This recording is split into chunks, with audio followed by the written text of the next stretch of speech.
Before kings wore crowns, before cities had names, there was a time the Bible barely whispers about. A broken age, a blurred line, a world that crossed boundaries it was never meant to touch. They were called the Nephilim. Not angels, not ordinary men. Something in between, or something that should never have been. Genesis says, "The sons of God saw the daughters of men, that they were beautiful, and children were born to them.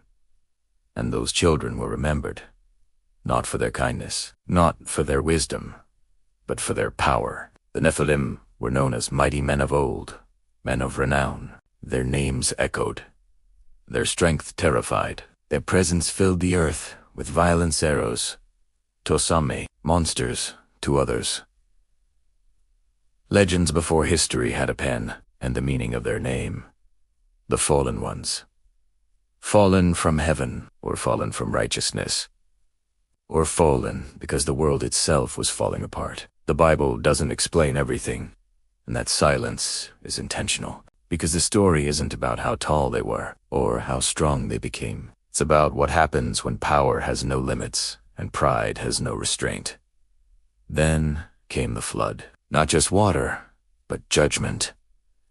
A reset, a declaration that corruption would not have the final word. And just like that, the Nephilim disappeared. No graves, no records, only echo. Centuries later, spies would say, "We saw giants in the land." Fear spoke louder than faith, but by then, the Nephilim were already history. Not a threat, not a prophecy, but a warning. Because the real danger was never the Nephilim. It was the moment creation forgot its place and tried to become something it was never meant to be. And that warning, it still speaks.